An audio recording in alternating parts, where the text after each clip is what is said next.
Hey guys, tonight we step into a place frozen in ritual, steeped in silence, and pulsing with secrets the Forbidden City. You're not just visiting, though. Nope, you're living it.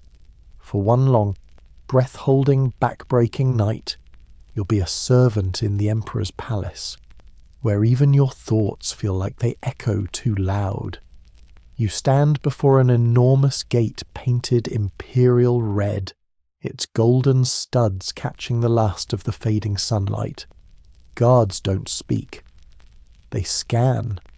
The air tastes of incense and dust, and somewhere a gong sounds, low and patient. That's your first warning time is already slipping from your grasp. So, before you get comfortable, take a moment to like the video and subscribe, but only if you genuinely enjoy what I do here. Let me know your location and what time you're watching.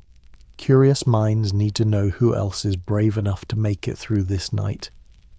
Now, dim the lights. Maybe turn on a fan for that soft background hum, and let's ease into tonight's journey together. The gates swing open with a creak that shouldn't happen in a place so sacred. But here it is. A groan like the walls themselves resent you entering. You're ushered in without words, nudged by a silent stoic man in long robes, his eyes never meeting yours. That's lesson 1, don't talk unless spoken to. Actually, scratch that. Don't talk at all. The stone beneath your shoes, simple straw sandals. Barely better than bare feet, feels cool and slightly damp. You've just entered the Meridian Gate, the southern entrance, the largest and most ceremonial. You don't belong here, and it shows. You shuffle forward, and already your shoulders are tense, instinctively hunched. The courtyard is massive, flanked by walls that rise like cliffs, impossible to scale. There's a moat behind you. You catch yourself glancing back, not because you're planning an escape, not yet, anyway, but because that open space behind you is the last you'll see for a long time. The palace swallows you whole. A eunuch, one of the hundreds who run this place, emerges from a side corridor. His steps are nearly soundless. He's not old, but there's something ageless about him. Like he's part of the architecture, he hands you your uniform grey, coarse, shapeless. Your own clothes gone now, probably being inspected, cleaned, burned. Who knows? Historians still argue whether the new servants were truly cleansed of the past, or if that was just poetic exaggeration. He points. You move. You don't ask questions. You pass rows of other servants, all heads lowered, each one moving with strange synchrony like they've been choreographed. They have. You're joining a dance where the choreography can kill you if you mess it up. Your job tonight, not yet clear. They don't tell you. That's part of the fun. The servant's role isn't a job. It's a test of obedience, endurance, and how well you can mimic furniture. You glance around at the perfectly kept buildings' curved roofs with golden dragons, red columns polished like lacquer, courtyards raked free of even a single leaf. That neatness, it comes at a cost, and guess who's paying it? You're led through 3 more gates, each grander than the last, into the inner court. Here, the layout becomes deliberately confusing. It's not just aesthetic, it's strategic. Every turn, every wall, is designed to confuse intruders and trap threats. It works just as well on new servants. You're lost within 5 minutes. Eventually, you're brought to a long corridor lit by lanterns, their golden glow dancing against walls of dark wood. The scent of sandalwood curls in the air, almost enough to lull you into calm. Almost. But then you hear it nothing. Not a footstep. Not a cough. not a whisper. The silence is so thick it feels like velvet pressing against your ears. You reach the hall of mental cultivation. Sounds cozy, doesn't it? It's not. This is where the Emperor sometimes sleeps, and even more often, where he works. The area around it must remain pristine. You're handed a long-handled broom and pointed toward the courtyard stones. This is your task. For now, sweep. It sounds simple, but let's break it down. You must sweep every stone in perfect silence. No bristles dragging too loudly, no clumsy footsteps. The pattern must be even, lines straight, leaves.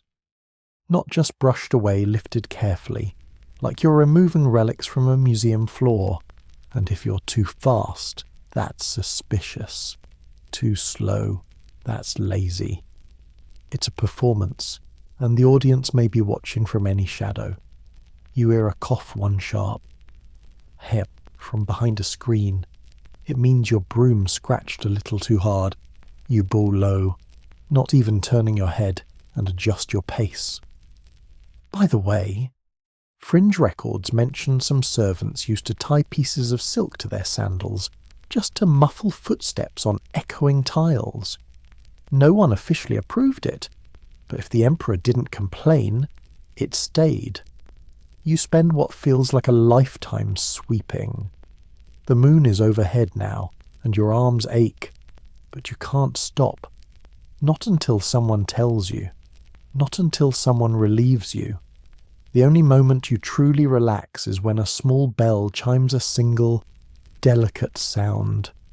That's the signal. Someone has come to fetch you. You bow. Leave the broom precisely where instructed, never lean it. Always lay it flat and follow. So ends your first hour in the Forbidden City. Only 11 or so more to go. No pressure. You're led away from the courtyard, your arms still humming from the repetition of sweeping stone slabs that will be just as covered with leaves by morning. The night deepens, and with it, the atmosphere thickens. More silence, more shadows, more layers of invisible rules waiting to be broken. You're brought into a side corridor, this one narrower, its wood darker, less polished. It's quieter here, if that's even possible. The air smells faintly of old ink and candle wax. The eunuch escorting you, he hasn't spoken a word, turns abruptly and disappears down another hall, leaving you at a heavy wooden door. You hesitate, then knock, gently, twice. That's the signal for new servant. Someone opens the door from the inside and eyes you like they've just been asked to train a stray cat to play the harp. Come, they mutter, finally breaking the silence barrier. That voice belongs to your shift leader, though you won't get their name. Not tonight, maybe not ever. Servants go by function here, not identity. Your floor duty, or lantern bearer, or waste corridor rotation. If that makes you feel like an appliance rather than a human, yes. That's the point. The room is dimly lit, and several other servants are seated or standing, all in shades of grey, eyes tired but alert. Your motion to sit. You do, spine straight, no leaning, no sighing. The first words the leader says directly to you. There is no rank among servants. There is only proximity to power. Sounds cryptic, right? But oh, it's very real. Welcome to the hierarchy. Here's how it breaks down. At the very top of the servant ladder are the chief eunuchs, often old, experienced, and terrifyingly subtle. One raised eyebrow from one of them could send you scrubbing chamber pots until your hair turns grey. They have the Emperor's trust, or at least enough of it to maneuver like shadow ministers. Below them are household eunuchs and inner court officials, some eunuchs, some not, who manage things like the Emperor's schedule, The Empress's wardrobe, the court rituals, and pretty much every movement you're about to make. Then come the junior eunuchs and maidservants, some in charge of cooking, cleaning, or lighting ceremonial fires that may not even be used. Tasks are symbolic as much as practical here. Beneath those are the entry-level attendants, that's you, barely allowed to breathe without supervision. Historians still argue whether this servant structure was rigid like a ladder or more like a web, where power could twist based on favours, secrets, and unseen alliances. But what they all agree on: the closer you are to the Emperor's body, the more dangerous your life becomes. See, distance equals safety.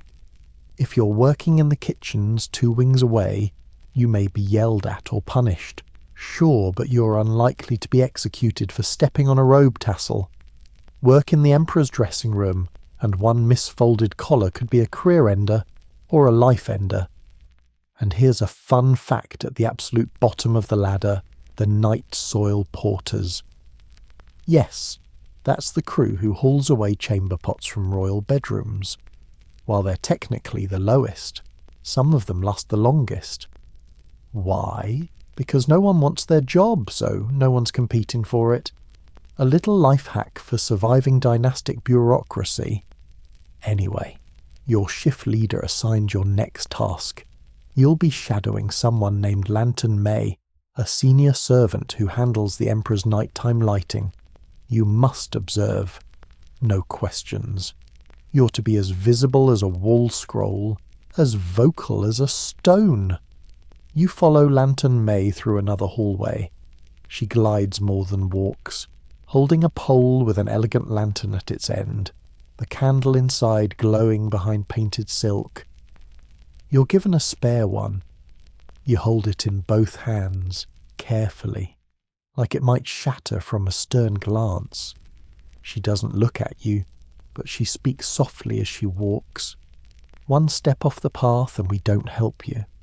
You blink, unsure if that was a joke or a rule. It's both. As you move through corridors, you begin to notice the servant classes in real time. Some scurry by with trays of sweets, their heads bowed so low they seem perpetually ready to faint. Others, like the scroll carriers, walk upright but keep their hands perfectly still. They've practiced not flinching when wind slaps at their sleeves. And then there are the invisible ones, the ones you only catch out of the corner of your eye. Maybe they're sweeping an inner courtyard. Maybe they're slipping into servant-only passageways. You'll be one of them soon, if you make it. You pass a group of eunuchs standing in a tight cluster, murmuring softly, not gossiping, strategizing. One of them glances your way, and his eyes flick to your lantern. He's checking to see if you're holding it correctly. You are, barely, but still. Your fingers sweat against the smooth handle. Lantern. May finally stops at a crossroad. 4 corridors, each leading to a different wing of the inner court. She turns to you. Her face is lined but calm. She looks you over once, then says, "Don't speak again tonight. Just learn." You nod. You almost say yes, but you catch yourself. That was a test. You watch as she lights each lantern in sequence along a corridor, trimming wicks and adjusting height so the glow falls just right. The technique is surprisingly complex. Light placement here isn't random, it's symbolic. A lantern left slightly crooked near the Hall of Supreme Harmony once caused a scandal. Historians still debate whether it was an accident or a warning. May finishes the last lantern and bows slightly to no one in particular, then turns and walks back. You follow, behind you. The light flickers. It's beautiful. But you know now it's also a trap. Light means visibility. Visibility means risk. And silence. Silence is your only armor. You return with Lantern May, feet aching, knees stiff from the tension you didn't realize you'd been holding since dusk. As the corridor narrows again, she gives you a quick glance. Not approval, exactly, but maybe you didn't completely fail. That's as good as a gold medal in the Forbidden City. She vanishes into a side chamber without a word. You're left standing in a narrow hall with faded murals, dim light, and an unsettling draft that creeps along the floor like a curious cat. You think you might be dismissed, but you'd be wrong. A soft clack behind you makes you turn, and a different servant steps out from a hidden doorway. This one's younger, closer to your age, and clearly annoyed to be dealing with the new recruit. He jerks his head. Waste corridor. Come on. There are no follow-up instructions. You follow. You always follow. He leads you down a staircase you wouldn't have seen without guidance, the walls growing colder with each step. The air thickens with the sour smell of mould and something metallic, probably from old chamber pots.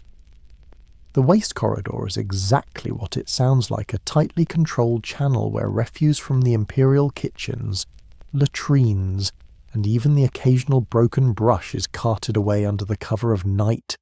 Here's the thing, for a palace so obsessed with grandeur, silence, and celestial symmetry, it still produces garbage, and that garbage must vanish without a trace. That's where you come in. The waste corridor is just wide enough for two people to shuffle side by side. On one side, heavy ceramic pails with sealed lids. On the other, wooden bins wrapped in silk cords. Yes, even garbage is tied with silk in the Forbidden City. You lift a lid and instantly regret it. Whatever's inside is fermented. You try not to breathe, but the corridor doesn't allow mercy.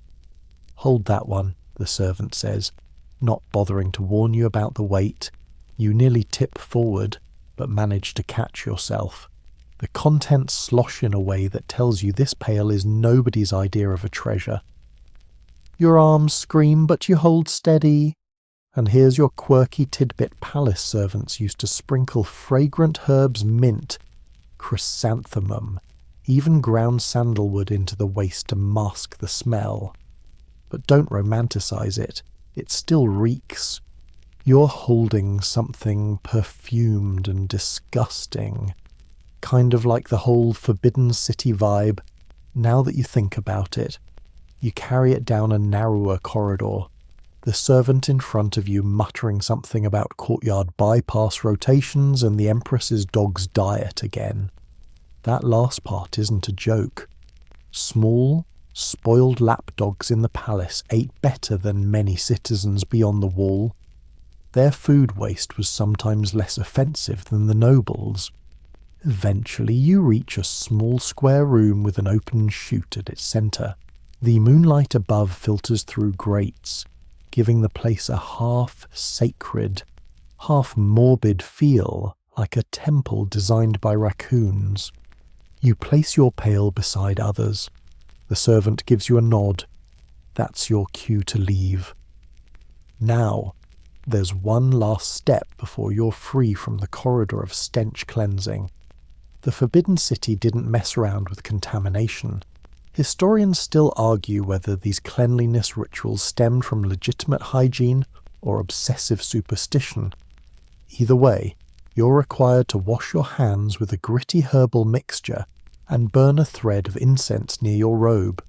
You smell better, technically, but now you also smell like spicy ash. You step back into the main hall, blinking as your eyes adjust to the brighter light. A new eunuch waits. This one's tall, thin, with robes so crisp they almost snap. He looks you up and down like he's deciding whether you're a person or a malfunctioning broom. You're reassigned. Outer garden. Meditation path. He pauses, eyes narrowing. Don't speak. Don't look around. Don't breathe too loud. So many don'ts. You've started keeping count. You're up to 13. The outer garden is not technically outer by normal standards. It's still deep within the Forbidden City's maze. But it's where the Emperor might wander on sleepless nights, contemplating divine dreams, astrological omens, or if the gossip is true, whether the carp in the pond looked at him funny. You're sent ahead to clear the path of leaves and inspect the groundstones for cracks. That last part is ceremonial nonsense. If a pathstone cracked, a craftsman would be called not you. But pretending to care about hairline fractures is part of the job. Everything must seem effortless, eternal, unmarred. Even if your spine is doing origami under the strain, you shuffle with a stiff brush and a cloth bag for debris, all while avoiding eye contact with the occasional passing shadow. You swear you see someone gliding through the trees, possibly a concubine, possibly an illusion. Hard to say at this point. Sleep deprivation is doing its quiet dance on your eyelids. You crouch to adjust a particularly rebellious pebble and overhear faint whispers from behind a screen wall. Something about dates being altered and seal impressions not matching. You freeze. You're not supposed to hear anything. You didn't hear anything. You resume brushing with the urgency of someone erasing footprints in wet cement. And here's where it gets dangerous. In the Forbidden City, knowledge is poison. If someone thinks you know something you shouldn't about schedules, lovers, appointments, or which seal was used where you could disappear before dawn.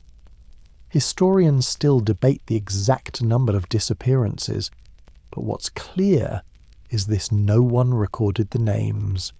Vanished servants left behind no trails, no graves, not even a smudge on the registry. You keep your head low, brushing, bagging, brushing again. Eventually, another bell chimes in the distance. That's not your signal this time. It's the call for prayer, one of many, though it's well past midnight. Rituals don't care about the time of day, and neither should you. A passing eunuch slows just long enough to hiss. Move faster. You obey. Of course you obey. You are speed. You are silence. You are an invisible speck holding a bag of leaves and pretending not to exist. And for now, that's the only thing keeping you alive. Your feet are soaked now again because some divine architect thought a shallow reflecting pool in the garden should blend seamlessly with the walking path. You step in it at least twice before learning to side shuffle around its mirrored surface like you're sneaking past a sleeping dragon. Wet socks. Possibly the worst part of Forbidden City life, and that includes the fact that you're essentially a mute ghost with a broom. But then, silence is the real test tonight. You're called away from the garden by yet another eunuch seriously. They pop up like they're teleporting and redirected toward the Palace of Tranquil Longevity, which, by the way, is not tranquil if you're a servant. The name's ironic, like calling a dungeon Snuggle Hollow. You're told to assist with a midnight chamber change for a minor noblewoman. Nothing fancy, just a replacement of incense sticks and refolding ceremonial bedding, or so you think. Because, of course, nothing in the Forbidden City is simple. The room is massive. Silk banners hang from every corner like the dreams of a peacock. Lanterns float in warm orange clusters, and on a dais of polished stone sits the noblewoman, a widow of some long-forgotten official, dressed in what can only be described as a blanket made of gold thread and boredom. She doesn't speak. She doesn't need to. Her eyes land on you, and you feel them like arrows. You're instructed to bow not just once, but in a specific rhythm 3/4 pause, full, then rise slowly. You miss the pause by a hair. She notices. Of course she does. It's fine. No scolding. But your supervisor makes a mark on a tiny wooden tally. You don't ask what it means. You already know. 3 marks, reassignment. 5, disappearance. You've got one. Neat. As you swap the incense, you catch the scent jasmine, but not the innocent kind. This one stings the nose, makes your vision shimmer. It's been blended with musk deer pod extract, which supposedly wards off evil spirits and misfortune. One of those fringe remedies passed down from dynastic superstition. You wonder quietly whether it's actually to ward off snooping servants, and you remember historians still argue whether the emperor's wives and concubines held genuine political influence, or were just ornamental prisoners. But this woman, she may be a widow, but her stillness has power. The kind of stillness that reminds you of predators lying in wait. You step back from the incense table and find yourself staring directly at an artifact nestled on the shelf behind her, an inkstone with etched dragons, old enough that it may have seen 3 dynasties. You're not supposed to look, but the flicker of your eyes gives you away. She taps her fingernail on the side of her seat, a sound that sharpens the air. Her attendant moves in like a shadow. Leave. You do. You don't bow this time. You just move, feet sliding, ears burning, back out of the room, back into the hallway where the darkness is weirdly comforting. There's an old superstition among the servants: if you make eye contact with a noble's personal relic, it remembers you, and if the relic remembers, you don't last long. You're assigned no new task for the moment, so you find a stone bench near a storage room and sit, not all the way down, just enough to take weight off your legs. You watch as other servants pass in silence. Everyone's performing their own miniature ballet. One girl folds and unfolds a scroll 3 times before placing it into a wooden box. A boy arranges fruit in a bowl, like he's adjusting a tiny solar system. A eunuch carefully repositions a lantern 5 degrees to the left because, apparently, light has feng shui, too. Here's your historical tidbit. The Forbidden City's design followed Jian architectural philosophy, everything laid out in perfect alignment, tied to cosmic harmony. But what that means for servants is, your life is ruled by geometry. Angles, placements, symmetry mess that up, and you throw the whole palace out of spiritual whack. A bell tolls soft and low, 1 chime. That means it's the 2nd watch of the night. You should be halfway through your shift, but you're exhausted in a way that feels older than your body. And then, without warning, you're approached by someone you haven't seen before. Young, around your age. Face hidden under a wide cloth hat. You catch a glimpse of a grin. You knew they whisper. You freeze. No one's spoken to you outside of instructions or rebukes. You nod, hesitant. You shouldn't engage, but something about the grin makes you feel not safe, exactly, but less alone. The stranger gestures for you to follow. Come, quick, before they see. Alarm bells should ring in your mind, but curiosity's louder, always is. You follow, keeping to the shadows, the 2 of you weaving through half-lit corridors until you reach what looks like a forgotten storage room filled with scrolls and crumbling bundles of dried flowers. It smells like time itself got bored and settled in the corners. You're not the first to follow the rules, the stranger says, crouching near a cracked tile, but the ones who only follow the rules, they break faster. You whisper your first voluntary words of the night who are you. Their grin returns, a mistake that wasn't erased yet. You don't know if it's a joke or a warning, as maybe both. They reach under the tile and pull out a folded cloth. Inside is a tiny pastry. Still warm. You can't believe it. Real food. Not porridge, not cabbage. Something sweet. You hesitate. They shrug. Take it. No one's watching. For now. You do. It's soft, flaky, filled with lotus seed paste. You nearly cry.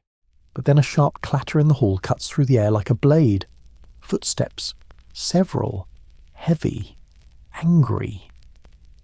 The stranger stands in one motion and shoves the tile back into place. You were never here, they whisper, and vanish into the shelves like a breath of air. The door creaks open. A senior eunuch enters, looks around, eyes narrow. You. What are you doing here? Your mind races. Your mouth stays closed. The eunuch stares for a moment longer, then gestures toward the door. Report to Lantern Hall. Now. You go. Pastry still hidden in your sleeve. Heart thudding like a war drum. You step into Lantern Hall with the pastry still tucked into your sleeve, your heart doing parkour in your chest. The corridor leading here was lined with glazed tiles that caught even the faintest candlelight and reflected it like tiny, watchful eyes. You half expect the walls themselves to whisper, "We saw that." Lantern Hall is enormous, less a room and more a glowing sea. Hundreds of silk lanterns hang in layered rows from the dark ceiling, some so low you could touch them if you dared. Spoiler, you don't. They sway gently, though there's no wind. Their pale reds and creams casting eerie shadows that move even when you stand still. You're given no instruction, no tasks, no supervision. That's the unsettling part. This is a test. You've heard the other servants murmur about this. Sometimes new recruits are brought here in the middle of the night, watched from hidden galleries above to see how they handle being alone, unsupervised, surrounded by fragile beauty. One girl folded her hands and didn't move for hours. They promoted her. Another reached up and brushed a lantern's tassel. She vanished. So you stay still. Breathe slow. Don't look directly at anything too long. Don't glance toward the ceiling. You know they're watching. Somewhere. Your quirky tidbit for tonight: some of these lanterns are centuries old, gifted from previous emperors or emissaries. One was supposedly lit by the Kangxi Emperor himself, and has never gone out, though, let's be honest. That sounds like poetic license. Still, the idea of a flame that burns forever is exactly the sort of thing this place would cherish and fear. You shuffle slightly closer to the centre of the room, pretending not to look down as you spot it, the Imperial Lantern. It's wrapped in gold-threaded silk, painted with cranes flying over waves. No soot, no smoke stains. Either it's been replaced 1,000 times, or the thing genuinely resists time. Both options are creepy. Then you hear it. Scrape. Somewhere to your left, beyond the edge of your vision. A soft sound, not threatening, almost gentle. But it breaks the perfection of the room like a fingerprint on glass. You hold still. You wait. Then another. Scrape. Tap. Scrape. Not footsteps. Not quite. Someone's dragging something. You want to look, but you don't. You know the rules. Curiosity is deadly here. Still, you risk a blink toward the corner and catch the faintest glimpse of a small boy in servant robes, back turned, gently adjusting a fallen lantern's cord. He shouldn't be here. Not because he's young, some servants start as early as 6, but because you've never seen him before, and because his movements don't match the living. You swallow hard. There's an old superstition you half remember if a lantern is placed in the wrong spot and left overnight. It invites a ghost to finish the arrangement. They're called mirror children, spirits of the palace who never left, often mistaken for quiet young servants until it's too late. Some say they rearrange the room so subtly that even seasoned eunuchs don't notice. Until, of course, someone dies under a misplaced beam or slips down the stairs. Historians still argue whether these stories are metaphorical cautionary tales or just whispers invented to control behaviour. But standing there, you start to believe all of it. The boy turns, slowly. You don't breathe. You can't. But before his face comes into view, the central gong sounds 3 quick chimes. A signal. A real one. You're saved. A eunuch steps into the lantern hall, expression unreadable. You come. He leads you away without looking back. You risk one final glance over your shoulder. The boy is gone. Of course he is. You're escorted to a smaller antechamber, cold and dim, where 3 other servants kneel in rows. No one speaks. You kneel, too, without being told. The floor is cold and hard, and you can feel the stone through the thin layer of your uniform. A scholar official enters, robes whispering against the floor. His voice is soft and slow, the kind you're supposed to meditate to, but there's a warning curled behind every word. You are here, he begins, because silence is a virtue, but silence is not the same as absence. We must learn to be present and invisible, active and obedient. He paces. 2 nights ago, a food tray was delivered to the wrong door. Pause. Let the silence stretch. The concubine did not eat. She considered it an omen. Pause again. The boy who delivered it no longer serves in this hall. You feel it. That chill that spreads from the base of your spine to your fingertips. You weren't even involved, but the story is the punishment. The official continues. Some of you will be reassigned. Some of you will remain. None of you will ask why. He leaves. And just like that, the servants begin to rise. One is escorted away. You are not. You stand, knees cracking, and return to your next post. It's the laundry chamber, which sounds safe, but nothing in the Forbidden City is just what it seems. The chamber is huge and humid, rows of steaming basins and low benches. Women work here, mostly scrubbing, wringing, drying with impossible speed. You're told to fold. No talking. Each item is marked robes with cloud motifs, undergarments embroidered with dragons or orchids. These aren't just clothes, they're symbols. Fold them wrong, and someone's sleeve droops during a ceremony. That's treasonous in the eyes of protocol, so you fold like your life depends on it. Because it does. Here's a weird tidbit for your troubles: the Emperor's ceremonial underwear. Yes, that was a thing at exact stitching along the waistband symbolizing the 8 immortals. Legend said wearing it improperly invited misfortune during major state rituals. So yes, even his boxers had political implications. Your supervisor hands you a crimson robe, thick, double-lined, heavy in your arms. "This one is for the prince," she murmurs, which is alarming in itself, someone spoke. Make it perfect. You nod, you fold, you double-check the corners, line up the patterns, smooth every crease. Then you place it on the lacquered tray and step back. The supervisor gives a single, silent nod.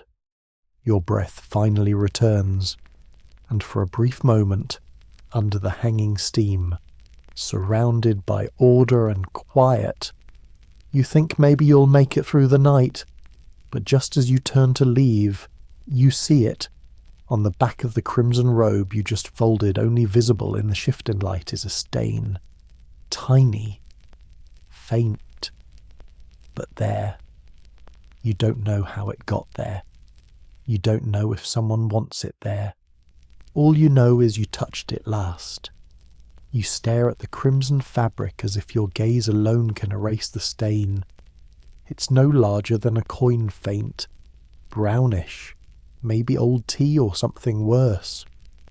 But in the Forbidden City, a stain isn't just a stain, it's a scar on the hierarchy, a whisper of disrespect, a potential death sentence. You consider wiping it with your sleeve, but the fabric is sacred reserved for the imperial bloodline. Touching it again without permission might be an even greater offence. Your supervisor hasn't seen it yet. She's turned away, folding a pile of gauze sleeves with terrifying precision. You could tell her, that would be honest, noble. It would also make you the one holding a problem in a system built to punish problems. So instead, you quietly slide the robe back off the tray and fold it again. Just slightly different pleats shifted. The stained section now folded inward, hidden, for now.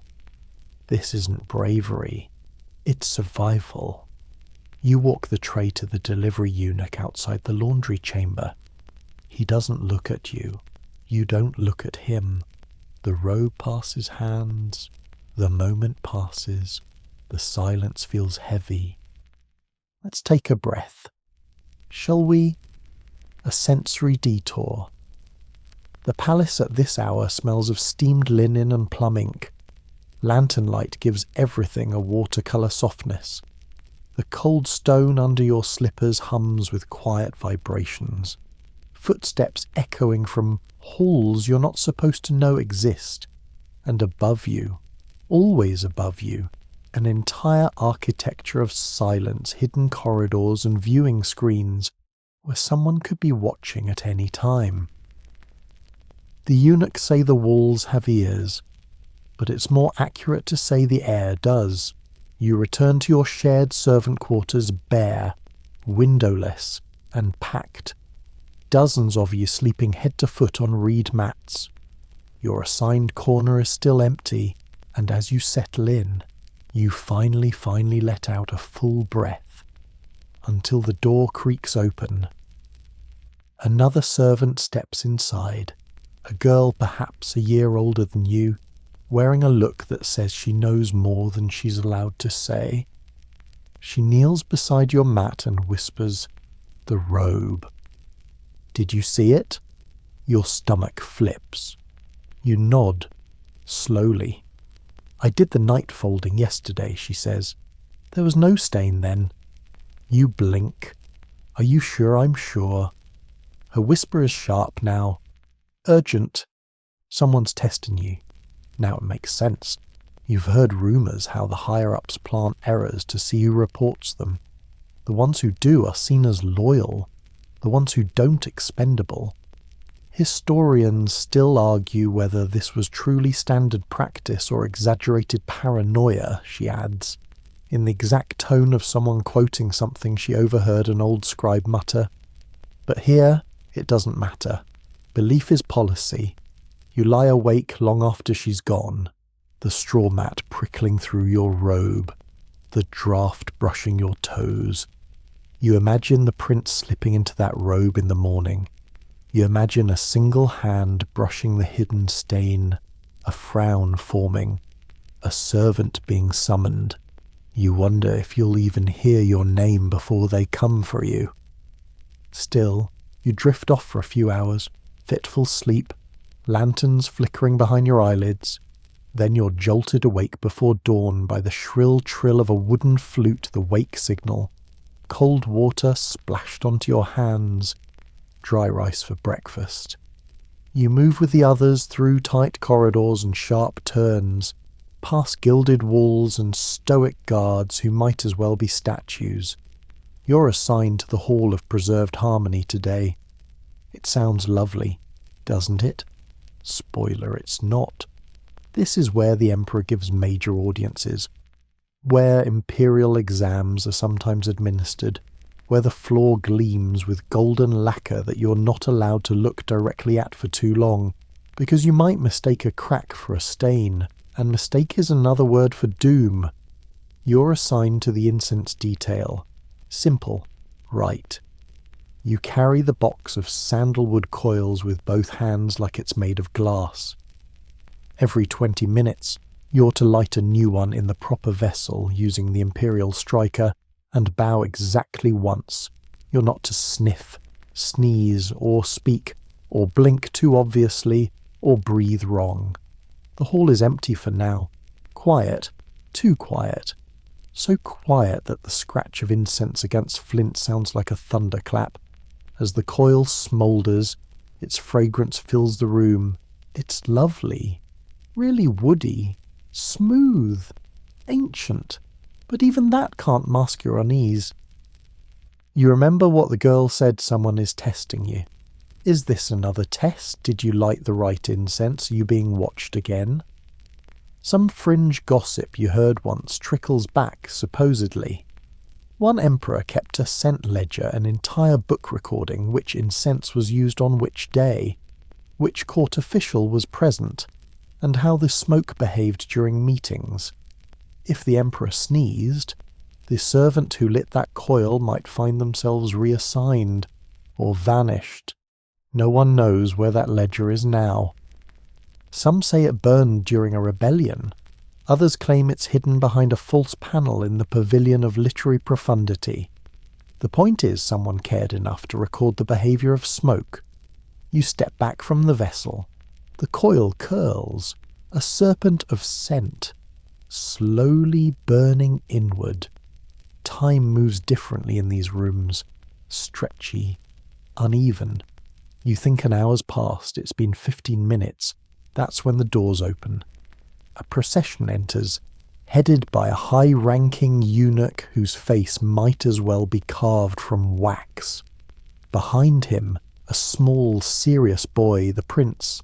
That prince, the one whose robe you folded, your chest tightens. He doesn't look at you. Of course he doesn't. He glides past like a ghost in embroidered silk, trailing other courtiers in his wake. He sits on the raised dais. The eunuch steps forward, makes a quiet announcement, and the chamber swells with soft movement. You bow low. You stay down. The incense burns. So does your panic. Did he notice? Does he know? Is the robe even here? You can't lift your head to check. You just wait, every second stretching thin and taut as a silk thread. The prince shifts, whispers something. A courtier bows and exits the hall. You pray that has nothing to do with you. Finally, a bell rings. Session over. Everyone files out. You remain kneeling until the hall is empty again. Then the same wax-faced eunuch returns. He approaches you slowly.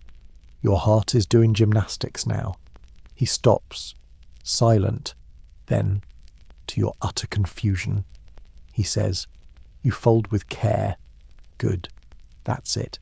That's the message." He turns and vanishes. You remain frozen, pulse pounding in your ears. It wasn't a punishment. It was a test. And somehow, you passed.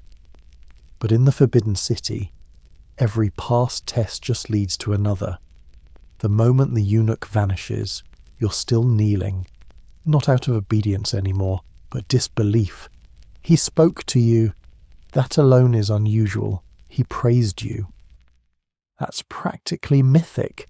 You rise slowly, knees aching, and your first thought is deeply unzen.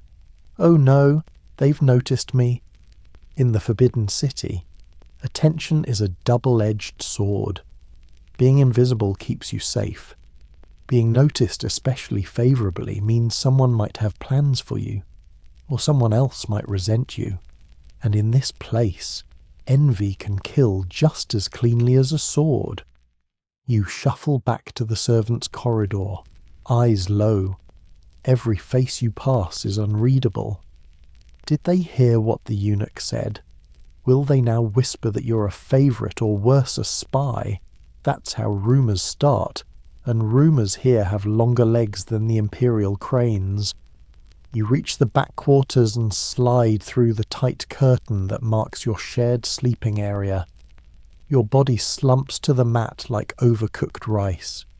But rest doesn't come, because before you can close your eyes, the whisper girl from earlier reappears, crouching beside you again. "He spoke to you," she says, not asking. You groan softly. "You heard?" She nods. Everyone heard. Of course they did. Historians still argue whether the servant gossip network functioned like a proper intelligence agency, she says with a shrug, quoting again. But it's faster than any official message runner, that's for sure. You sigh. Now what? Now, she whispers. They might transfer you. You blink. To where her lips press together, the inner quarters. The words hang in the air like a blade balanced on a thread. You've heard of it, of course. Everyone has. But few ever go there, and fewer still return the same. It's the section of the palace reserved for the women of the court consorts, concubines, and the empress herself. It's the most guarded, most secretive part of the Forbidden City. If the Hall of Preserved Harmony is for appearances, the inner quarters are for power games, and servants there. They walk the razor's edge every single day. Why would they move me, you ask? Because the eunuchs say you're quiet, she replies, and in the inner quarters, silence means survival. She leaves you with that. No one tells you the transfer is official. No stamp. No edict. Just one morning, your shift assignment is different. Instead of the laundry chamber or incense hall, your name is listed under a new character, Hu Gong Bak Palace. And just like that, your world shrinks and expands all at once. You're escorted there by a different eunuch, one who doesn't speak the entire time. You pass under archways you've never seen before, down corridors with silk paintings on the walls, through doors that open with quiet groans and close with finality behind you. It smells different here. Less ash and soap, more flowers, osmanthus and lotus and that cloying jasmine that always makes your nose tickle. The air is warmer, heavier with perfume and secrets. And eyes. So many eyes. The women here don't walk, they glide. Robes like river mist, hair like architecture. Some are barely older than you. Some are old enough to remember 3 emperors ago. But all of them are watching, measuring, cataloguing. You're given a new tunic less rough, more presentable, still not silk. You haven't earned that, but it doesn't itch. Your job, tea, simple, right, wrong. Tea, here, is everything. You don't just pour it. You select the blend based on time of day, body temperature, emotional balance, and unspoken political alliances. You steep it to precise seconds. You serve it at an angle that flatters the drinker's best side. You withdraw without making eye contact, unless eye contact is expected. And if a lady coughs or winces or dares push the cup aside, you're to blame. Because in the inner quarters, every gesture is strategy. You fumble the first cup, a splash, just a little. The concubine in gold raises one perfect eyebrow. You bow so low your forehead smacks the floor. She doesn't speak, just lets the silence wrap around you like a noose. Later, in the servants' pantry, a woman named Yi whispers that the concubine in gold once had a servant exiled for wrinkling her hand towel. Exiled where you ask? Yi just shrugs. The lake. You're not sure what that means. You don't want to find out. Another day, another tea round. This time, it's for the Empress herself. You've only seen her once from a distance. She walks like she's on invisible wheels. Her robes are so layered it's hard to tell where fabric ends and person begins. You prepare chrysanthemum blossom tea. No caffeine, calm energy, clarity. You light the small lamp under the pot. You breathe through your panic. You carry the tray. 2 eunuchs open the carved doors ahead of you. The Empress is seated, unmoving, her face expressionless behind a veil of embroidered gauze. She does not acknowledge you. You place the tray. You bow. She lifts the cup, then pauses. Your throat tightens. She takes a sip, pauses again. Then, to your eternal relief, sets the cup down and says, without looking, acceptable. That single word makes your knees buckle. But it's not an insult. In this world, acceptable is the same as safe. You're dismissed with a flick of her fingers.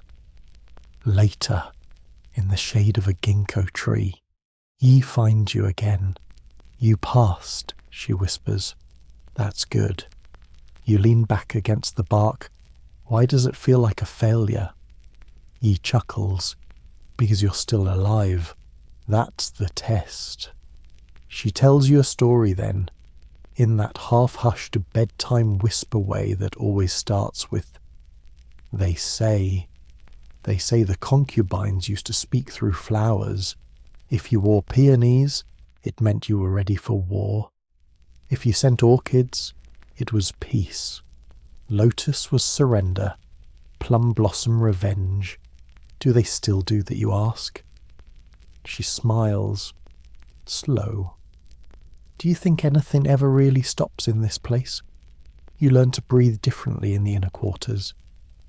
Not because the air is thinner, though it sort of is, from all the incense and expectation, but because every exhale can be overheard, every sigh might be interpreted, every breath a signal. You start to time yours with the rustle of robes or the crackle of distant lanterns. You learn to move soundlessly, glide like the concubines, fold into corners like a stray thought. Your body adapts faster than your brain. The silence seeps in. You wake earlier now, before the light touches the lattice windows. You memorize the tea preferences of 4 women, no, 6 and then 7. You learn not to flinch when they ignore you, which is preferable to when they don't. You find a rhythm. It's tense, but it's routine. That makes it bearable. Until the day it isn't. It starts with a missing hairpin. Not yours, obviously. You don't own anything that's sharp or valuable. No, this one belonged to Consort May, a jade phoenix tipped in coral and rumoured to be a gift from the Emperor himself.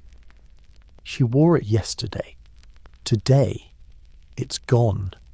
You don't even know it's missing until the bell rings sharp. Urgent.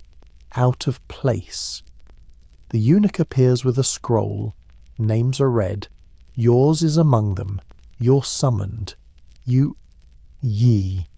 And 3 others are marched in single file to the courtyard near the pavilion of supreme harmony. The concubines are seated beneath fans and parasols. The Empress is not present, but her absence is its own kind of presence, watching through walls, as usual. Consort May, in her silver-threaded robe, stands. She lifts her hand. It trembles with either rage or performance, you can't tell which. My hairpin, she says. It is gone. You all bow. Lower. Lower. You were in my chambers yesterday. One of you is responsible. No one moves, not even to breathe. You wonder if this is a test of obedience, or a trap to expose someone's alliances. Historians still argue whether incidents like this were real thefts or just theatre power plays dressed as criminal trials. He speaks first, voice like water through silk. Gracious consort, we are loyal. None of us would dare. A low murmur of approval ripples from one of the older concubines. You risk a glance and catch her smirking. This is entertainment. The chief eunuch steps forward. He carries a lacquered box. We will search, he says. Your heart slams against your ribs. Not because you're guilty, but because truth doesn't always matter here. He begins with ye. Nothing. Then the girl beside her. Empty hands. Then you. Your fingers tremble as you untie the cloth around your waist. You open your sleeves. You shake out your shoes. Nothing. He checks anyway. His hands are dry and quick. Cold fingers under your collar, along your belt. He finds a scrap of parchment. Your tea notes. He glances at them, expression unreadable, then tucks them back without comment. Finally, the fourth girl. Her eyes are wide, her hands too still. You watch her lips move silently, perhaps a prayer. The eunuch lifts her sash. There, tucked in the lining jade and coral, the phoenix. Gasps ripple. The girl collapses, sobbing, begging. It isn't mine, someone. Someone put it, but no one listens. A single flick of consort May's hand. The eunuch sees her. You never see her again. That night, back in the servants' quarters, no one speaks. Even Yi doesn't whisper. You lie awake, staring at the ceiling, and wonder how close you came to disappearing. The next morning, there's a ripple of change in the air. A concubine has vanished. Not the servant girl this time, but one of the emperor's favoured women. A name you've poured tea for, laughed once with, gone. The reason isn't given. It never is. Whispers swirl. Poison. Betrayal. Or perhaps she spoke too freely about the crown prince's schooling.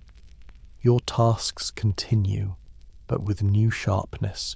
The women are more guarded, the eunuchs more abrupt. You're given a new tea blend to memorize, one meant to calm the blood and steady the nerves. A formula associated with mourning, but no one says it. That afternoon, a butterfly lands on your tray, black and white wings. It flutters once and flies off. He sees it and nods. In the court, she murmurs. They say butterflies are souls visiting. You try to laugh, but your voice catches. Whose soul, whichever one you're missing, she replies. Turning away, you begin noticing odd patterns in the palace windows left ajar. Handkerchiefs folded twice instead of once. Incense burning on unscheduled days. Messages. Signals. The kind of things not written down. You start copying them in your head, building a mental library of court language. Not the official dialect, but the visual code, the secret tongue of survival. Historians still debate whether this was organised or spontaneous. But in the shadows of the inner quarters, silence is a shared vocabulary. You're never told who planted the hairpin, but Yi tells you, one night, that girl knew something. What do you mean she'd seen something, or someone, and she told the wrong ear? That's how secrets work here. You think you're whispering into a well, but the walls echo. You're learning that survival isn't about loyalty or skill. It's about timing and knowing which truths to forget. One evening, you're summoned again. Another tea request. You follow the corridor, past the vermilion doors, and realise it's the Empress's room. Again. But this time, she doesn't ask for tea. She asks your name. That has never happened. You give it. Carefully. She studies you through her veil. You're quiet, she says. That is useful. You bow. Be careful with truth, she says, turning her face slightly. It's heavier than gold. Then, with a flick of her fingers, she dismisses you again. You walk back with shaking hands. He is waiting near the peach blossom path. She sees your face. What happened? You don't answer right away. Finally, you say, I think the Empress just warned me. Ye nod slowly. Then you're doing well. It's somewhere around midnight when you're jolted awake not by sound, but by the absence of it.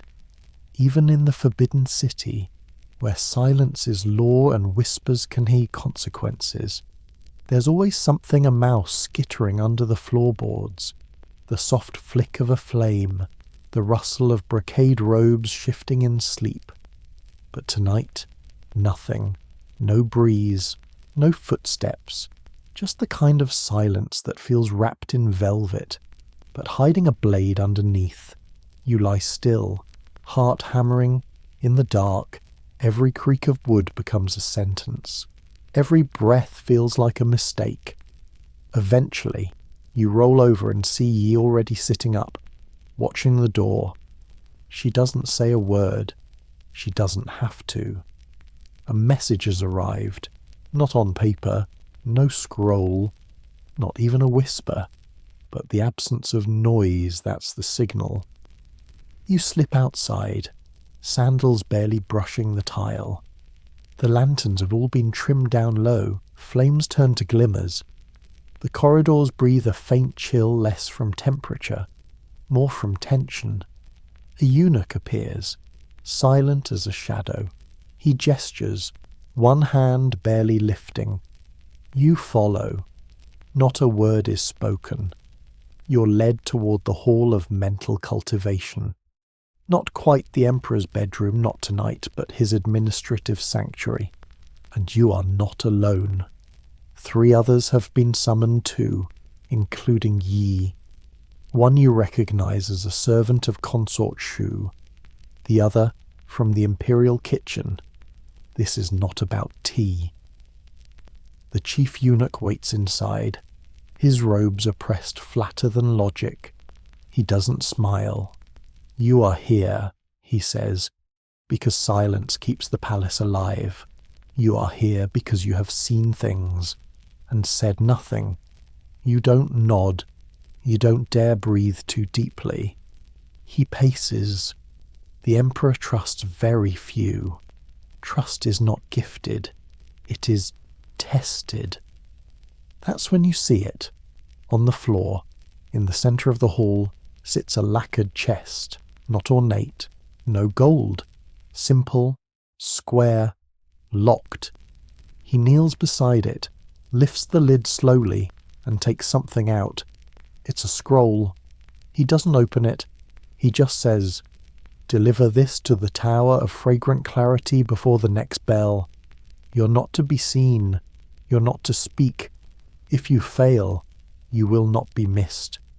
He looks at each of you. Only one of you will go. Silence again.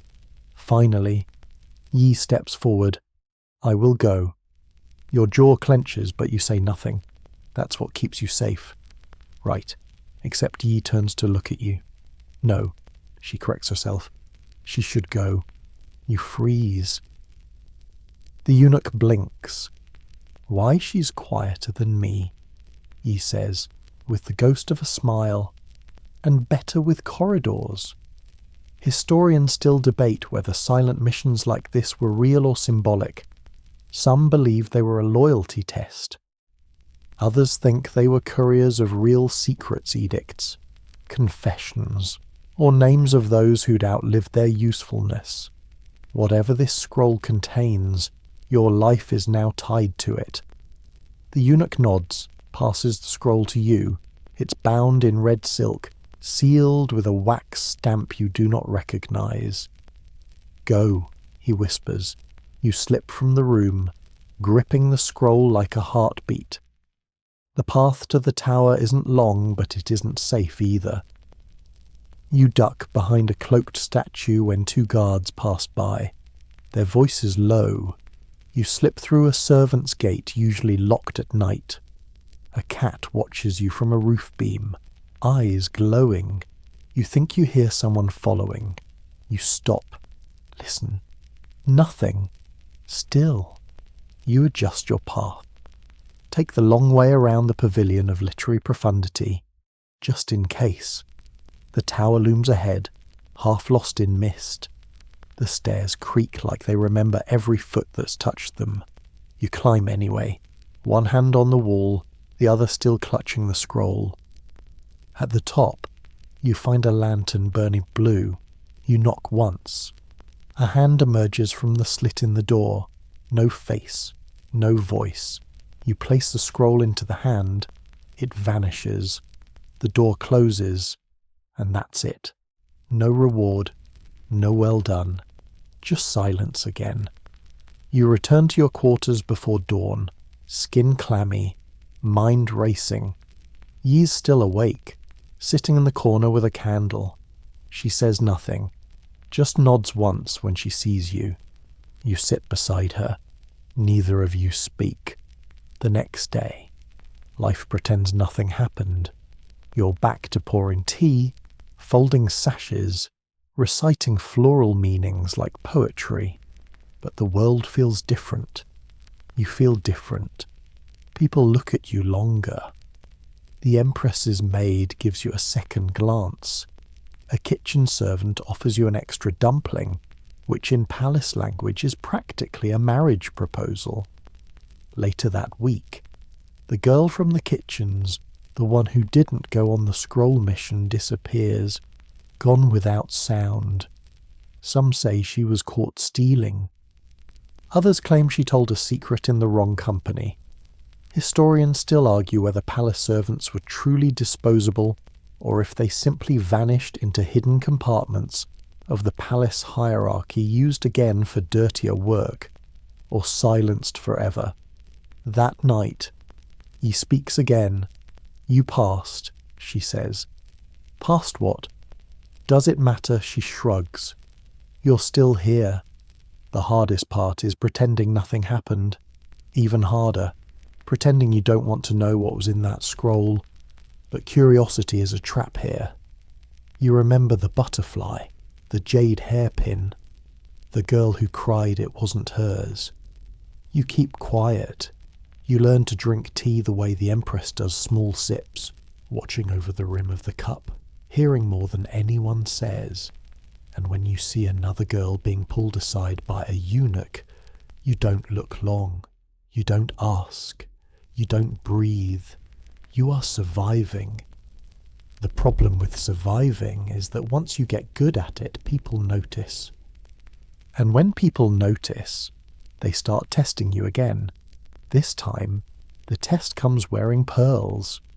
You're summoned one morning not by eunuchs or the Empress's whispery maid, but by a younger concubine. A new one. Pretty in the obvious way. High cheekbones, rose-coloured lips. A beauty mark so precisely placed it could only have been intentional. They call her Lady Jen.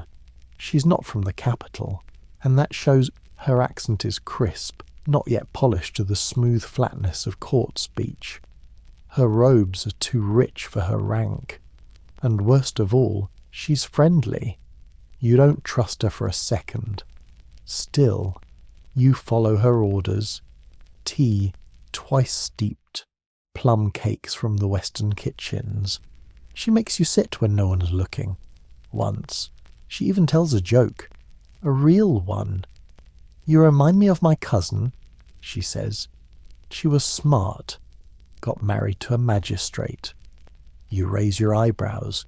Just a little. She also talked too much, she adds. Died choking on a fishbone. You don't laugh. Historians still argue whether figures like Lady Jeanne were real allies for servants, or whether they simply liked collecting them like pets or mirrors. Maybe both. She begins to favour you, sends for you twice daily, more if she's bored. The Empress notices, so does Yi. Be careful. He whispers one evening. That girl's dangerous.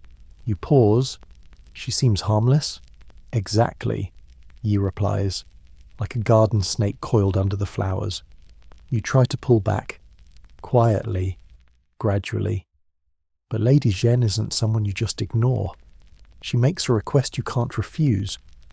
I need a letter delivered. She says, one twilight, voice sweet. You've done that before, haven't you? You freeze, cup midair. She leans in. Don't worry, I hear things. You bow. I'm only a servant. Lady Jeanne. She smiles. That's why I trust you. She gives you the letter, sealed in rose wax. No name on the outside. Deliver it to Pavilion 9, she says. Slip it under the third screen door. No one must see you. The instructions are too detailed, too practiced. You wonder how many times she's done this before, and how many messengers didn't come back. You carry the letter like it's poison. Maybe it is. The route is simple, but the eyes are many. Guards patrol in wider arcs now. Something's shifted in the air. A foreign ambassador is visiting, someone whispered earlier. Or perhaps there's a birthday in the imperial family. Celebrations always bring more attention, not less. You take the long path, past the turtle pond. You wait behind a statue of the god of literature while a nobleman walks by, drunk on rice wine and self-importance. Finally, you reach Pavilion 9, third screen door. You bend, ready to slide the letter under and pause. There's already a letter there. Same rose wax. You feel a drop of cold sweat crawl down your spine. Was this a test? A trick, a trap? You do the only thing that might keep you breathing. You don't deliver it. Instead, you take it back, all the way, and place it gently, reverently into the Empress's incense burner. Still sealed, still whole, you bow, step back. You don't speak. Not then. Not ever. Historians still argue what the punishment was for intercepting forbidden correspondence, but few debate that it was permanent. 2 days later, Lady Jeanne is gone. No public disgrace, no dramatic confrontation, just vanished. Her name is no longer spoken. Her quarters are reassigned. Her silk robes divided among other women. Her perfume lingers for a day or two. But even that fades. The memory that stays, especially because of what happens next. You're promoted, not formally, not in ceremony or scroll, but you're reassigned to the Hall of Spreading Fragrance. That's where the Emperor's favoured concubines reside, where the stakes are highest, where secrets move faster than wind. He watches you pack your few things. You'll need thicker skin, she says. You nod, trying not to look too grateful or too scared. The quarters are better slightly. The mat is newer, the water basin cleaner, but the pressure is worse. Everything you do is watched. The concubines here are older, sharper. Their smiles curve like blades. You serve tea, you light incense. You adjust the tilt of a golden hairpin, and the gesture is interpreted 3 different ways by 3 different women. You learn fast. You learn who's secretly pregnant and who's pretending to be. You learn which perfumes double as messages, and which flowers are never to be offered like white chrysanthemums, which mean death. You learn that sometimes silence isn't enough. Sometimes you must lie.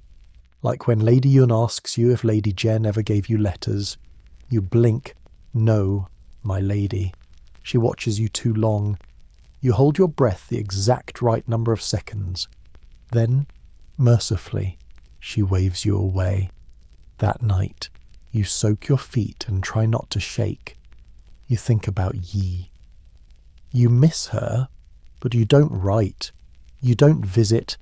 Not anymore. That's how the palace works.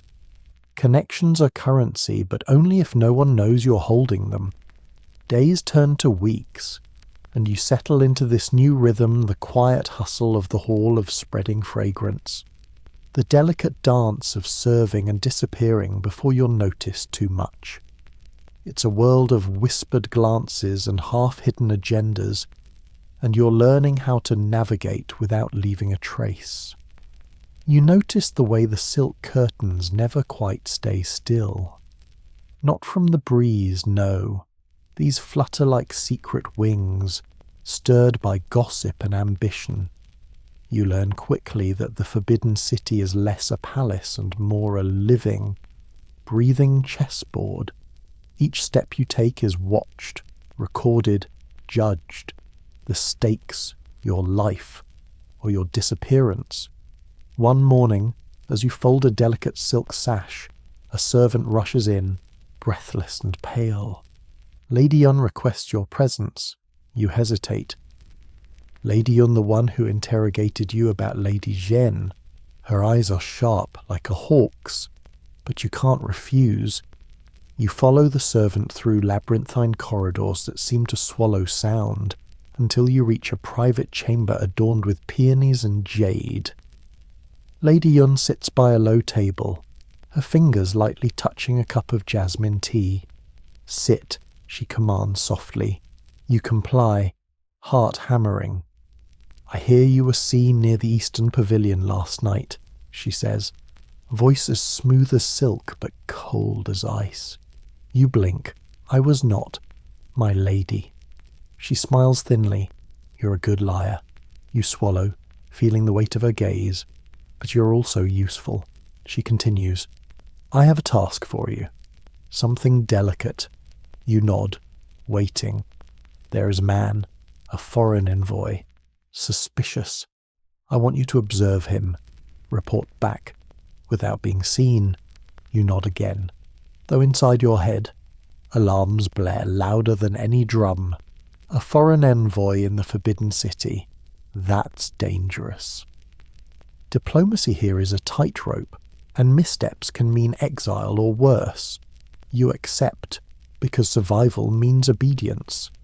The next days are a blur of shadowing the envoy through gardens and halls. You learn his habits, the way he favours green tea, the secret smirk when he thinks no one watches. You memorise his routes, his favoured resting spots. One night, you overhear a conversation, snatches of words in your broken Mandarin and his unfamiliar accent. There's talk of a map, a lost treasure, a secret passage beneath the city.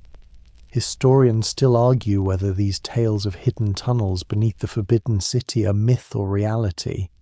But to you, the possibility feels very real. The idea that beneath the golden roofs and red walls lies a hidden labyrinth fascinates you. You start to imagine crawling through tunnels, unseen by guards or courtiers, carrying secrets no one else knows. Yet the tension grows. The envoy's presence causes ripples. Guards are more alert. Eunuchs whisper about security breaches. You can feel eyes on you more than ever. Your reports reach Lady Yun, who nods with approval but offers no gratitude. One evening, the envoy spots you watching. His eyes meet yours across a moonlit courtyard. He raises a cup in silent toast. Your heart stops. What now? Are you a spy, a pawn, or just a scared servant trying to survive? You back away into the shadows and swear to keep your silence, because here, silence is survival. The days after, the envoy's silent toast stretch thin, like rice paper, fragile and translucent. Every glance now feels loaded, every shadow a potential trap. You start noticing things that once slipped past the slight curl of a servant's lip when a noble passes by. The almost imperceptible shift in the eunuch's stance when you enter a room. You're learning the language of silence. One evening, you find yourself in the imperial gardens, under the heavy scent of magnolia blossoms. The moon hangs low, its light pooling like silver paint across the stone paths. It's beautiful, almost peaceful. But peace in the Forbidden City is always a ruse. You're not alone. A figure steps from behind a flowering plum tree. It's a eunuch you don't recognize, his eyes sharp and assessing. You watch the envoy too closely, he says softly. Such curiosity can be dangerous. You nod, heart pounding but keeping your voice steady. I only serve, sir. He smiles, but it doesn't reach his eyes. Curiosity can be a weapon or a poison. Choose carefully. He hands you a small jade token, a symbol of the inner court's trust, or maybe a leash. Then he's gone, swallowed by the shadows. That token is both a blessing and a curse. You're now marked, a servant with a secret mission. Your footsteps are lighter, but the weight on your chest grows. You start hearing whispers. Some say you're a spy for the Empress. Others think you've been recruited by the eunuchs. No one confirms or denies. It's better that way. You move like a ghost, gliding through halls, delivering tea, lighting incense, all while keeping the envoy's movements memorized. At times, you imagine telling Yi about this, the token, the mission, the growing fear, but the words stick like wet silk in your throat. You don't know if she'd believe you, or if it would put her in danger. Historians still debate how much power eunuchs truly held versus their official duties. But in moments like this, it's clear some wielded influence like kings behind curtains. One night, while delivering a pot of chrysanthemum tea, you overhear the envoy speaking to another man in hushed tones. They mention a secret meeting by the eastern wall at dusk, plans that could shake the palace's delicate balance. Your heart races. You can't decide whether to warn Lady Yun or remain silent, because silence can protect you or doom you.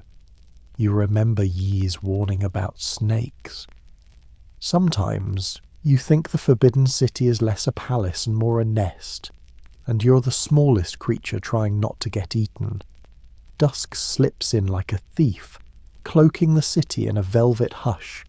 You move toward the eastern wall, careful to keep your steps silent on the ancient stones, the jade token pressed beneath your sleeve like a heartbeat. The secret meeting isn't just whispered rumours anymore, it's real. You peer through a slit in the wall's shadow and see them, the foreign envoy, flanked by two men in dark robes. Their faces are obscured, but their voices carry sharp urgency. We must act before the Empress learns, one says. The envoy nods, eyes gleaming with something you can't quite name: hope, desperation, or maybe the thrill of power. You consider stepping back, disappearing into the night, but your feet stay planted. You're caught between duty and fear, between silence and survival. Suddenly, a twig snaps behind you. Your breath catches. You spin, but there's only a small brown rat scurrying into the underbrush. Still, the danger feels real enough to freeze your blood.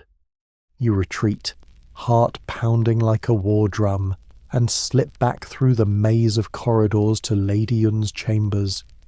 She's waiting, the flicker of candlelight throwing sharp shadows on her face.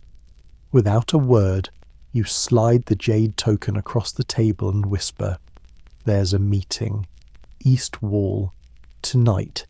She studies you, then nods. "Good," she says. "You've earned your place here."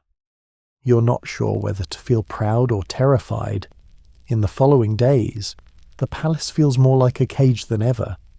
Guards patrol in tighter circles. Eunuchs exchange coded glances. The air smells of jasmine and suspicion. You wonder if the envoy's plans will unravel everything, or if the palace's endless silence will swallow them whole. You remember Lady Jen and the rose-wax letter. Some secrets, you think, are safer left unread. Historians still argue whether such plots were real threats or palace myths designed to keep servants and spies in line. But you know the cost of being caught. Your skin itches with the need to speak, to warn, to confess, but you stay silent. Because silence, here, is not just survival, it's power. And sometimes, power hides in the smallest shadows. The weight of your secret feels heavier with each passing day. The Forbidden City pulses around you, silent yet loud with hidden meaning. You've learned to read the unspoken, a raised eyebrow, a twitch of the lip, a moment's hesitation in a handshake. Every detail matters when your life depends on invisibility. You begin to understand the strange hierarchy of silence here. The Empress speaks rarely, but when she does, her words shape destinies. Eunuchs chatter quietly in hidden corners, their murmurs carrying more influence than some decrees. Concubines exchange messages through coded glances and carefully arranged flowers. And servants you become the empty spaces between sound. You catch yourself holding your breath at the slightest noise, a brush of silk, a whispered name, the clink of a jade bracelet. One afternoon, you're summoned to deliver tea to the Empress herself. The room is heavy with incense and expectation. Her eyes, dark and unreadable, meet yours for a moment that feels like a lifetime. You are useful, she says softly, her voice like velvet wrapped around steel. You bow, words caught in your throat. She gestures to a small box of embroidered silk threads. "Make this for me," she commands, a gift for the foreign envoy. The task feels oddly intimate, like weaving a web you might soon be trapped in. You accept, fingers trembling as you thread the needle. You hear the court's whispers. This envoy is both a guest and a threat, a potential ally and a possible spy. His true intentions remain a mystery, tangled in rumours and court politics. Historians still argue whether such personal gifts from the Empress were political tools or genuine tokens of favour. Either way, they often carried messages far weightier than their delicate appearance suggested. You work quietly, stitching patterns of dragons and phoenixes into the silk, symbols of power and unity. Late at night, when the palace is still and the moonlight slips through lattice windows, you imagine the envoy receiving your work, tracing the threads with his fingers, unaware of the servant's gaze behind the gift. You wonder if he suspects the token you carry marks you as his watcher. You wonder if the envoy understands the silent battles waged in these walls, battles fought with secrets, silence, and subtlety. And you wonder, too, if you will survive this night, because in the Forbidden City, survival is a thread so fine it can snap without warning. Your days blur into a series of careful moves and whispered secrets. Each dawn brings new challenges, and each night, the city's silence feels heavier, as if it's pressing in on your skin. You walk the halls like a shadow, half seen, half vanished, your presence as fleeting as the scent of plum blossoms in spring. One evening, as you carry a tray of tea to the western wing, you overhear hushed voices behind a carved wooden screen. Curiosity, that dangerous spark, flickers inside you. You inch closer, careful to remain unseen. Two eunuchs are speaking, their tone low but urgent. The envoy's demands grow bolder. One whispers. He seeks access to the imperial archives. The other replies, if he uncovers the scrolls about the dynasty's foundation, it could unravel everything. You stiffen. The imperial archives are sacred, a vault of secrets and power, where only a select few are allowed. If the envoy gains entry, The balance of the forbidden city could shatter. Your mind races. Do you warn Lady Yun? Do you protect the palace or your own fragile existence? You remember the token, the silk embroidery, the envoy's silent toast. You swallow a rising panic and decide silence is still your best weapon. You retreat, footsteps muffled by thick rugs, and slip away like a wisp of smoke. That night, you dream of tunnels beneath the palace dark, twisting passages lined with forgotten scrolls and shadowy figures. Is the envoy searching for more than just power?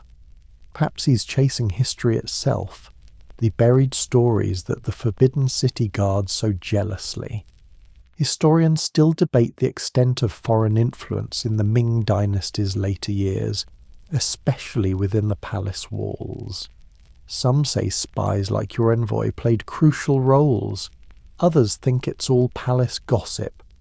But for you, it's not just history, it's survival. And survival here means knowing when to speak and when to remain as silent as the stone lions guarding the gates. You begin to understand sometimes the loudest voices are the quiet ones, and sometimes silence is the deadliest sound of all. Weeks slip by like silk sliding through your fingers. You're caught in a dance where every step matters, and one misstep could send you tumbling into oblivion. The forbidden city feels like a dream made of stone and shadow, each corridor whispering secrets you're both eager and terrified to learn. Your embroidered gift for the envoy is finished, a delicate tapestry of dragons and clouds. You imagine him receiving it, the weight of these silk heavier with unspoken messages than any words could carry. It's a strange kind of intimacy communicating through thread, weaving loyalty and caution into patterns. Lady Yun calls you once more. The envoy's patience wears thin. She warns. He grows restless. You nod, knowing that restlessness in this place often leads to chaos. One evening, as you arrange cushions in the great hall, the air shifts, palpable tension rolling over the marble floors. The Empress herself appears, a rare and imposing sight. Her presence hushes the room like a soft thunder. She glances your way, her eyes sharp and unreadable. "Watch carefully," she says, voice low, for the true danger often hides beneath the surface. Her words linger, heavy as incense smoke. Later, you find yourself near the Eastern Gardens, where the envoy strolls beneath a canopy of ancient trees. His steps are slow, deliberate. You follow at a distance, feeling the eyes of the city upon you like 1,000 invisible watchers. You overhear fragments of his conversation with the shadowy figure, plans for an escape route, mentions of a secret alliance, and a phrase that chills you, the silent gate. The phrase seems to unlock something in your memory, a whispered legend about a hidden passage beneath the city, used by servants and spies alike. Historians still debate the existence of such a gate, whether it was fact or fantasy designed to keep palace secrets secure, but for you, the idea of a hidden escape route offers a glimmer of hope in this suffocating place, because sometimes the only way to survive is to find the silence beneath the silence. The night swallows you whole as you move through the forbidden city, your steps as soft as the whispers carried on the wind. The city seems to breathe with secrets, every corner holding its own story, every shadow its own danger. You're not just a servant anymore. You're a keeper of those secrets, a silent witness to the unfolding drama. One evening, the envoy approaches you quietly in the servants' quarters. His voice is barely a murmur. You know more than you let on. Your heart skips, but you keep your face calm. "I serve," you say simply. He studies you for a long moment. then nods. Be careful. Trust is a luxury here. You nod, aware of the irony. Trust is the rarest thing in the Forbidden City. You begin to notice the subtle changes around you, the way the guards' patrols become unpredictable, the increase in coded messages among eunuchs, the sudden absence of certain courtiers. It feels like the palace itself is holding its breath, waiting for something to break the fragile balance. You recall the stories of palace intrigues, some as old as the dynasty itself, tales of servants who vanished overnight, of whispered betrayals and silent assassinations. Historians still argue about how much agency servants really had in palace politics, but your experience suggests they were often more involved than official records admit. One night, as you deliver tea to Lady Yun, she speaks in a rare moment of candour. Silence is not just survival, it's a weapon. You ponder her words as you return to your quarters, feeling the weight of your silence pressing down on you. Outside, the moonlight spills across the red walls, casting long shadows that seem to stretch into forever. You wonder if you'll ever leave this place, or if you're destined to become just another whisper in the Forbidden City's endless silence. The tension in the Forbidden City tightens like a drawn bow. You move through the corridors with practiced grace. Your presence a ghostly hum beneath the grand tapestries and lacquered pillars. Every face you pass is a mask, some worn with pride, others trembling with fear or cunning. You hear whispers of unrest, discontent brewing beneath the lacquered surface of court life. The envoy's influence grows, his demands becoming bolder. Rumours swirl of secret alliances and hidden enemies plotting in shadowed chambers. One afternoon, while cleaning near the Hall of Supreme Harmony, you overhear a conversation between two high-ranking officials. Their words are veiled but sharp. The envoy seeks the Emperor's favour, one says. But his true aim is power. Power in the Forbidden City is like water. The other replies, it slips through your fingers unless you grasp it tightly, and even then, it can drown you. You swallow the metaphor as you move away, the weight of their words settling in your chest. Later, Lady Yun confides in you, her voice low. Sometimes silence is the loudest protest. You think back to the nights when you dared to listen, to the moments when silence meant choosing between life and death. You remember the strange remedies used in the palace, like powdered pearls mixed with honey to calm nerves, or crushed cicada shells believed to protect against evil spirits. The palace was a place where superstition and power danced an uneasy tango. Historians still argue whether these rituals were genuine beliefs or tools of control wielded by those in power. As dusk falls, you stand by the outer walls, watching the city's lights flicker like stars trapped behind glass. You realize that the Forbidden City isn't just a place, it's a living entity, breathing, watching, waiting, and you're a part of its endless, just silent story. The Forbidden City's nights grow colder, the chill creeping beneath your sleeves like an unwelcome thought. You feel it in your bones, the end of something, an unravelling thread in this tapestry of silence. You move with quiet purpose, delivering messages sealed with wax, watching faces that flicker like candle flames in dimly lit rooms. Each whisper you catch, each glance you decode, adds to the fragile web of secrets you navigate daily. One evening, the envoy calls you aside, his expression unreadable beneath the flickering lantern light. "You've been invaluable," he says, voice low, but even the smallest thread can unravel a tapestry. You nod, knowing what he means. The balance here is delicate.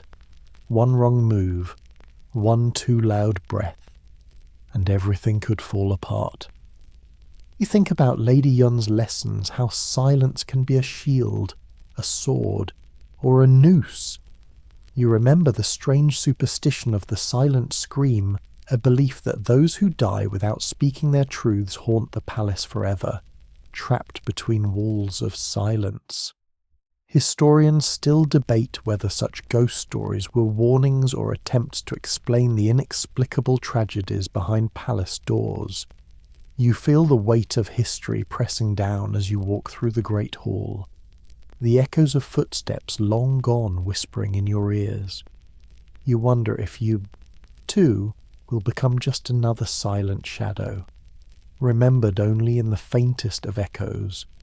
The night stretches before you, endless and uncertain, but you keep moving forward, step by silent step, because in the Forbidden City, silence is survival, and survival is everything.